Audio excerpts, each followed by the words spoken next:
Good morning to everyone. आज हम BSc part second में फिजिक्स फर्स्ट में यूनिट सेकंड के न्यूमेरिकल प्रॉब्लम डिस्कस करेंगे और वो स्पेशल पार्ट है इसका क्लासिकल स्टैटिक्स, चिरसम्मत सांख्यिकी से रिलेटेड कुछ न्यूमेरिकल्स डिस्कस करेंगे।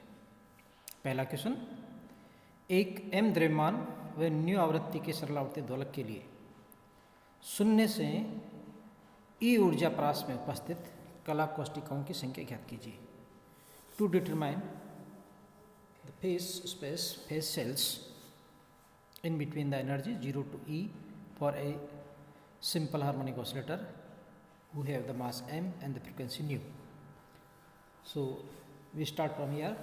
The total energy किसी दोलक की होती है कि स्थितिज ऊर्जा गतिज ऊर्जा का योग होती है E = px² by the 2m और प्लस 1/2 kx²। स्थितिज ऊर्जा हम सब जानते हैं कि x² होती है, हाफ kx² और गतिज ऊर्जा होती है 1/2 px² by the m। Only one dimension की बात करें तो इसको हम रीअरेंज करके लिखें तो ये लिखा जा सकता है x² by the 2e by the k plus px² by the 2me = 1। So this is equation of the an ellipse.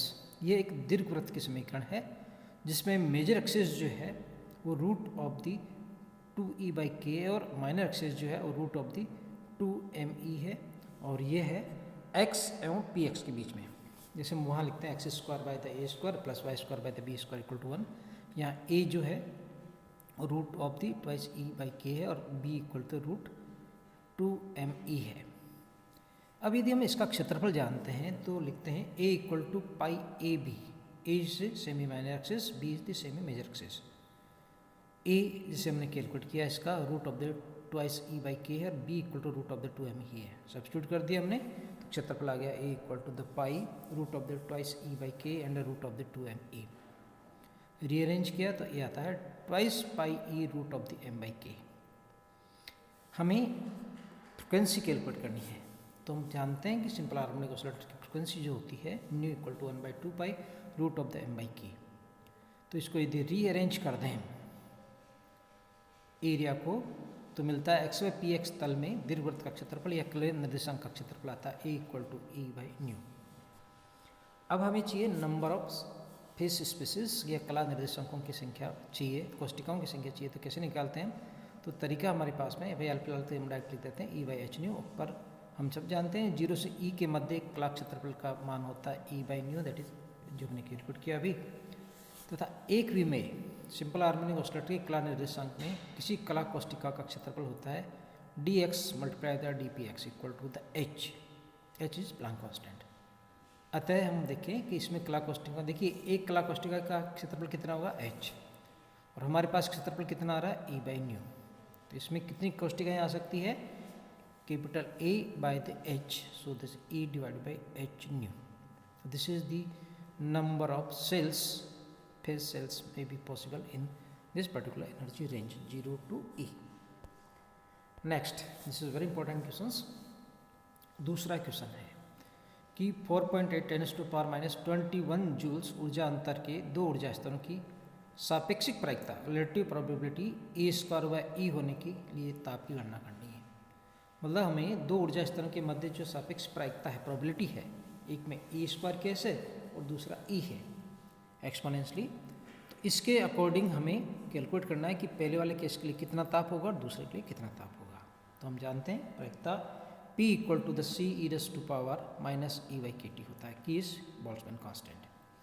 तो P1 के लिए देखें जो प्रायिकता है E1 ऊर्जा स्तर के लिए, तो P1 = (c⁻⁻e1/kT and the probability P2 = (c⁻⁻e2/kT। Divide कर दें P1/P2 = (e1/kT और c divided by c (e2/kT। So exponentially of the e2-e1/kT ये हमें दे रखा है। तो हम कैलकुलेट कर सकते हैं e2-e1/kT = द लॉग, दौरान तब लॉग ले लेते हैं तो एक्सपोनेंशियली खत्म हो जाता है, उधर ये आ जाता है logarithm of the natural logarithm of the P1/P2। t निकालें तो e2/e1 divided by the k logarithm of the e exponentially P1/P2। Substitute कर दिया जाए e2 - e1 दे रखा हमें 4.8 × 10⁻21 जूल। P1 P2 पहले केस के लिए दे रखा है E², प्रायिकता अपेक्षित प्रायिकता दे रखी है हमें, और बोल्ट्जमैन कांस्टेंट हम सब जानते हैं 1.3 × 10⁻23 जूल्स पर केल्विन डिग्री होता है, सॉरी। सो T1 कैलकुलेट करें तो 4.8 10⁻21 divide by 1.38 into 10⁻23 multiplied by the 2, so this gives 173.91 kelvin. दूसरे केस के लिए बात करें तो P1/P2 होता है E, तो इसके टेम्परेचर आ जाएगा T2 equal to 4.8 10⁻21 divided by 1.3 10⁻23 into the 1, so this gives 374.82 kelvin. So this is the temperature for these two relative probabilities. तीसरा क्वेश्चन, 5 विभेद कणों के लिए, मतलब इनको हम अलग अलग कर सकते हैं, डिस्टिंक्टिबल है, कणों की 3 अनअभ्रष्ट ऊर्जा स्तरों में, नॉन डिजर्नेट है, अलग अलग ऊर्जा स्तर और 5 कण हैं। विभाजित किया जा रहा है इन 5 कणों को अलग अलग ऊर्जा स्तरों में, जो 3 ही है हमारे पास में, उनमें विभाजित उनको करना है, जिनकी ऊर्जाएं 0 E व 2E है। तो कुल ऊर्जा 3E के संगत अधिकतम प्रसंभाव्य वितरण ज्ञात कीजिए। तो हमने देखें कि माना कि 3 ऊर्जा स्तर है, पहला E1 इक्वल टू 0, दूसरा E2 इक्वल टू E, तीसरा E3 इक्वल टू 2E में कणों की संख्या N1 N2 N3 है। अतः हमें दे रखा 5 कण है, तो N1 + N2 + N3 equal to 5। चूँकि कण विभेद्य है, डिस्टिंक्टिबल है, मतलब इनको हम अलग अलग कर सकते हैं, तो जो इनके संगत प्रायिकता आएगी, उष्मागतिक प्रायिकता कणों के वितरण, वो लिख सकते हैं W equal to the factorial N divided by the factorial N1 factorial N2 factorial N3। Total ये होती है, उसमें प्रायिकता ये निकाल लेंगे कि इंडिविजुअल प्रायिकता कितनी आती है। सो जो कुल ऊर्जा आएगी निकाय की, वो लिखते हैं पर E1 N1 + E2 N2 + E3 N3 equal to the 3E given है आपके पास में।